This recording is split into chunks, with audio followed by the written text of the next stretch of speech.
글로벌 증시 마감 시황입니다. 뉴욕은 이제 다 반등에 성공하면서 거래를 마쳤고요. 아무래도 유럽은 도이체방크다 보니까 1%대의 하락률을 보여줬습니다. 우선은 뉴욕부터 체크를 해보겠습니다. 3대 지수 모두 다 2거래일째 올랐습니다. 목요일, 금요일 올랐습니다. 이제 그렇지만 금요일의 상승세에 비해서는 탄력이 좀 많이 줄었고요. 이제 그런 가운데 하나씩 보면 다우지수가 0.4% 오르면서 32,000선을 좀 더 공고히 하는 그런 모습이었고요. S&P 500 지수는 장중 내내 계속해서 4,000포인트 회복을 위한 움직임들을 보여줬습니다. 그리고 나스닥 지수가 상대적으로 좀 덜 올랐는데요. 0.3% 오르는데 그쳤습니다. 장 후반에 이제 은행에 대한 그런 리스크가 좀 줄어들게 되면서 금리 인상에 대한 발언들이 많이 나왔습니다. 이제 그렇다 보니까 기술주 입장에서는 하방 압력을 받는 흐름이었습니다. 자, 이어서 섹터와 업종별 흐름 보겠습니다. 목요일 날 0.3% 올랐고 금요일 날 0.5% 조금 더 상승폭을 키워가는 모습이었고요. 이제 그런 가운데 금융 쪽 맨 밑에 보시면은요. 거의 한 약보합 정도 수준입니다. 그만큼 리스크가 더 확대되지 않을 것이라는 쪽으로 시장 분위기는 돌아섰고요. 그리고 유틸리티가 3.1%. 아무래도 은행권 때문에 안전자산 선호 현상이 좀 더 크게 움직인 겁니다. 3.1% 올라갔고요. 그리고 금리와 관련해서는 2.5%. 어떻게 보면 부동산 관련된 종목들, 리츠 관련된 종목들은 장 후반에 여는 총재들의 금리 인상 발언에도 불구하고 상당히 좀 견조하게 움직이는 그런 흐름을 보이면서 2등을 좀 기록했고요. 나머지는 필수 소비재, 그리고 헬스케어와 같은 방어주들을 성격을 띠는 종목들한테 수급이 들어갔습니다. 자, 이어서 종목별 흐름 체크해 보겠습니다. 목요일 날 반도체 관련된 종목들이 상당히 좋았었는데요. 이제 금요일 날 차익 매물이 떨어지게 되면서 이제 대부분 하락했던 종목들이 더 많았습니다. 대표적으로 NXP 세미컨덕터, 온 세미컨덕터, 제조 쪽에서는 여기서 좀 많이 밀렸고, 장비 쪽에서는 거의 다 하락했죠. 어플라이어드 머티리얼즈, 램 리서치 이런 종목들이 차익 실현으로 하락을 한 겁니다. 악재가 있지는 않았었고요. 그리고 엔비디아는 1.5% 하락을 했었는데요. CEO인 젠슨 왕이 AI 수요 폭발이 될 것이다 라는 그런 발언에도 불구하고 차익 매물이 좀 더 강하게 움직였고요. 여기 AMD 같은 경우에는 경쟁사로서 2.3% 하락을 했는데 AMD 자체로는 이제 과매수 상태다라는 그런 분석이 나오게 되면서 확실히 수급에 대한 부담감을 그대로 좀 가져가는 모습이었습니다. 자, 그런 가운데 대형 IT 종목들은 혼조 흐름을 보였습니다. 이제 오른 종목들 보게 되면 마이크로소프트가 가장 강하게 올랐는데요. 1% 올랐습니다. 아무래도 마이크로소프트하고 블리자드 이 회사가 지금 현재 합병을 계속 진행 중에 있었는데 영국이 발목을 잡아왔습니다. 근데 이러한 부분에서 어느 정도 긍정적인 내용들이 나오게 되면서 마이크로소프트가 1%, 그리고 액티비전 블리자드가 5.9% 상승을 했습니다. 잠시 후 특징주 때 좀 자세히 보고요. 애플은 0.8% 올랐습니다. 지금 시장에서 평가를 하기로는 애플이 갖고 있는 자금을 잘 돌린다, 효율적으로 잘 돌린다는 내용을 밝히면서 앞으로 이제 경기 침체가 오더라도 애플은 성장할 것으로 예상을 했습니다. 이제 그렇다 보니까 올라갔고요. 또 메타 플랫폼스도 그 비슷하게 올라갔었는데요. 역시 앞으로에 대한 성장성, 이런 구조조정, 이런 부분들에 대해서 목표 주가를 상향 조정했다라는 점 좋게 반영됐습니다. 자, 그런 가운데 은행주 보겠습니다. 대형 은행주는 혼조, 그리고 중소형도 역시 혼조 흐름인데 조금 더 오른 종목들이 조금 더 많이 많았던 내용이 되겠습니다. 앞서 말씀드렸던 대로 유럽의 도이체방크가 부진한 그런 모습을 보여주게 되면서 미국 은행주들한테도 장 초반에는 약세 흐름을 보여줬지만 결국에는 좀 회복을 하는 내용이 되겠습니다. 그래서 대표적으로 퍼스트 리퍼블릭 은행은 하락을 했습니다. 하지만 한 1.3% 하락에 그쳤고요. 그리고 목요일 날 말씀을 드렸었죠. 팩웨스트 이 종목도 역시 중소형 쪽에서 안 좋은 내용이었었는데 3.1% 오르게 되면서 중소은행들이 조금은 하락과 상승을 좀 더 섞어가면서 혼조 흐름으로 거래를 좀 마쳤다는 점 체크 좀 해볼 수가 있겠습니다. 자, 그리고 이런 가운데 부동산 관련된 종목들을 보시면 대부분 좀 강하게 상승을 했었는데요. 국채금리가 좀 하락을 하게 되면서 올라가는 모습 보여지게 되고요. 시장이 약간은 앞서 유틸리티가 좀 강했었던 것만큼 안전자산 선호 현상이 있다 보니까 헬스케어 종목들이 뭐 특별한 소식이 없는 가운데 전반적으로 방어주로서의 역할을 해줬고, 뭐 경기 민감주들 역시 이날 흐름 좋았습니다. 뭐 월마트, 코스트코, 프록트앤갬블 이런 종목들도 반대 방어적인 성격으로 좀 수급이 쏠렸다는 것을 그대로 보여줬던 하루입니다. 자, 이어서 첫 번째 종목 보겠습니다. 도이체방크 볼 텐데요. 미국에서는 도이체뱅크로도 적혀져 있습니다.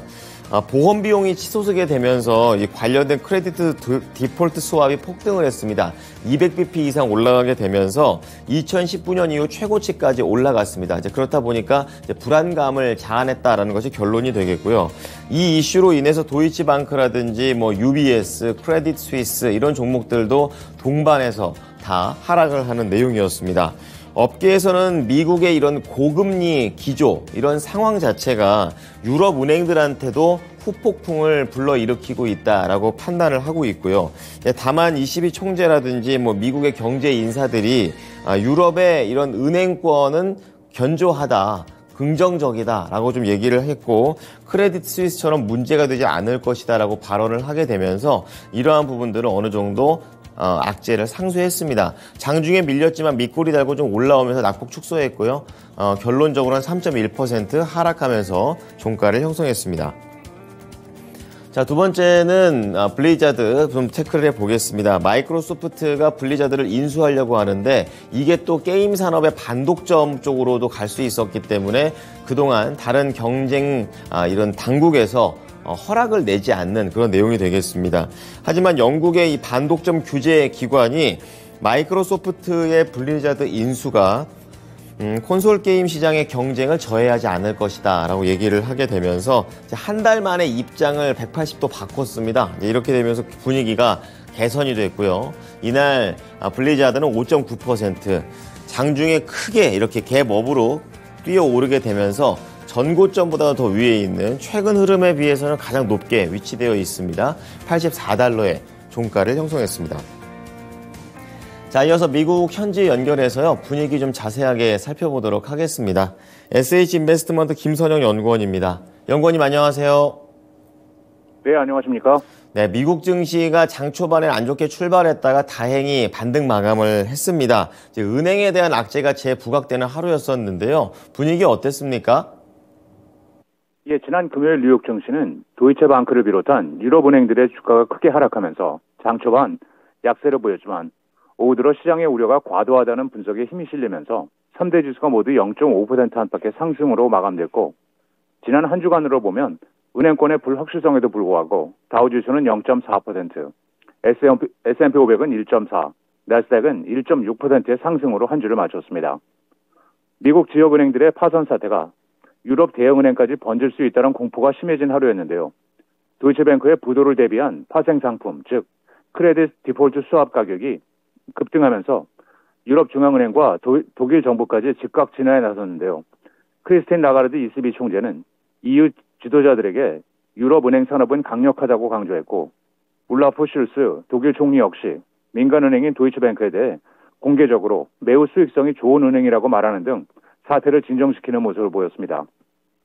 여기에 미국 은행 최고 규제 당국자들이 일부 은행들이 스트레스를 받고는 있지만 금융 시스템 전반이 아직 견조하다고 다시 한번 강조한 점이 투자 심리에 긍정적으로 반영이 됐던 가운데, 제넷 옐런 재무장관은 금융안전감독위원회를 소집했고, 여기 참석한 패널들은 뉴욕 연방준비은행으로부터 최근의 시장 상황에 대한 브리핑을 받았으며, 또한 3명의 지역 연방은행 총재들도 서로 다른 연설을 통해 미국의 은행 시스템이 유동성 위기에 직면하지 않았기 때문에 이번에 기준금리를 25 베이시스 포인트 올린 것이라고 강조하면서 투자 심리에 긍정적으로 반영이 됐다는 분석입니다.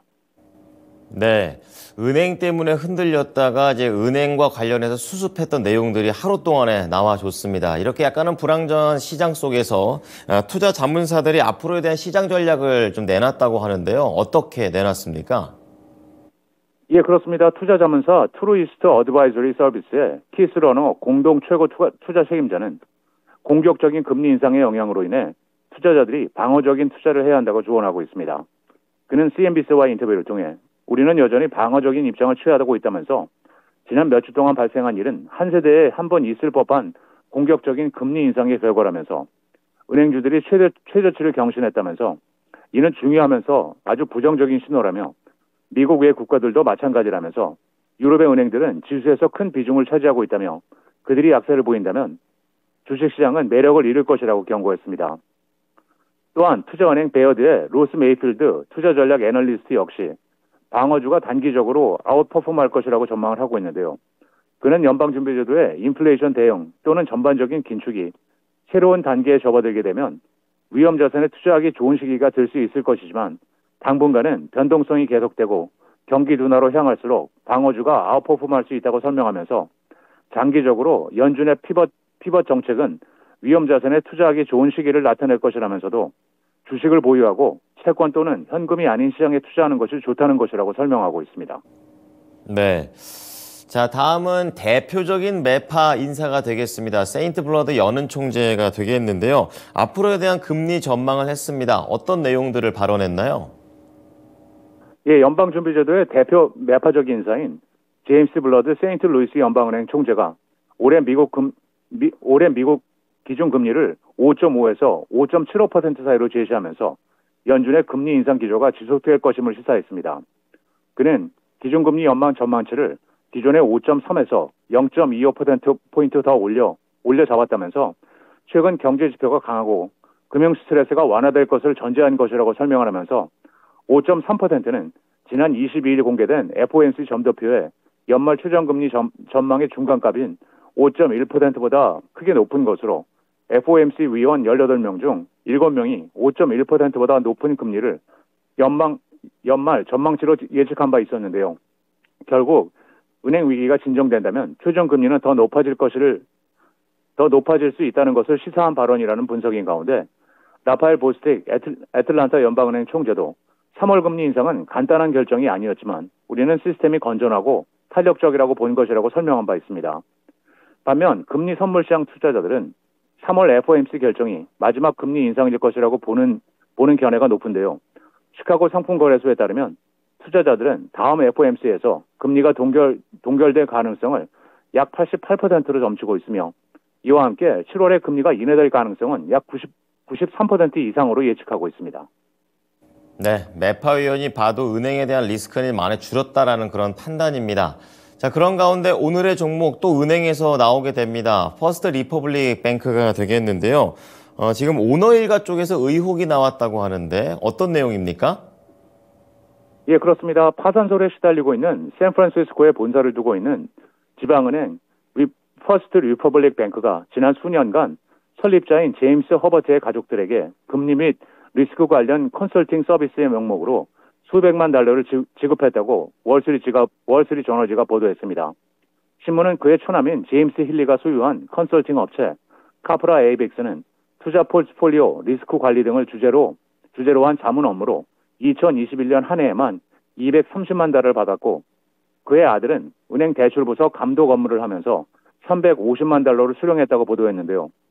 이는 다른 중견은행들에 고용된 CEO 가족들의 직원 급여가 통상 25만 달러 미만인 점에 비교하면 무려 14배나 높은 셈이라고 지적하면서 이 은행은 허버트가 회장직에 오르기 직전 CEO를 지내던 21년 그에게 1,780만 달러를 지급했으며 같은 기간 비슷한 규모의 뉴욕 멜론은행 CEO의 급여가 930만 달러, 실리콘밸리 은행의 CEO는 990만 달러에 비교해 약 2배가량 높은 것이라고 지적을 했는데요.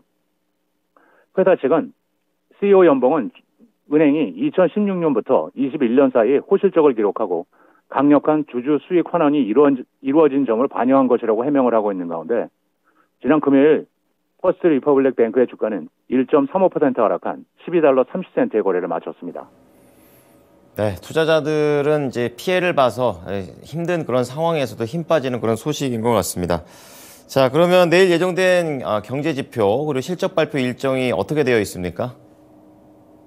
예, 마지막으로 내일은 달라스 연방은행의 3월 관할 지역 제조업 지표가 발표되며 시장 예상은 마이너스 13.5이며 이어 바이오엔테크, 카니발 코프, 미드웨스트 홀딩스, FGI 인더스트리즈, 카나콜 에너지, PVH 코프, 그리고 스타텍 잉크가 지난 분기 실적을 발표합니다. 네, 지금까지 SH인베스트먼트 김선영 연구원이었습니다. 잘 들었습니다. 예, 감사합니다. 자, 미국에 이어서 이제 유럽으로 넘어가 보겠습니다. 아무래도 도이체방크다 보니까 독일은행이죠.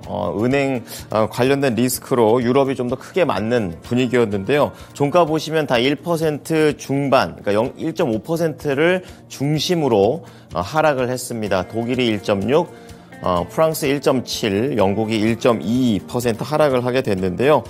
지금 EU 정상들이 유럽의 은행은 여전히 좀 견고하다 이렇게 좋게 얘기를 했지만 시장에서 당일의 분위기는 좋지 않았다는 거 그대로 연출이 됐습니다.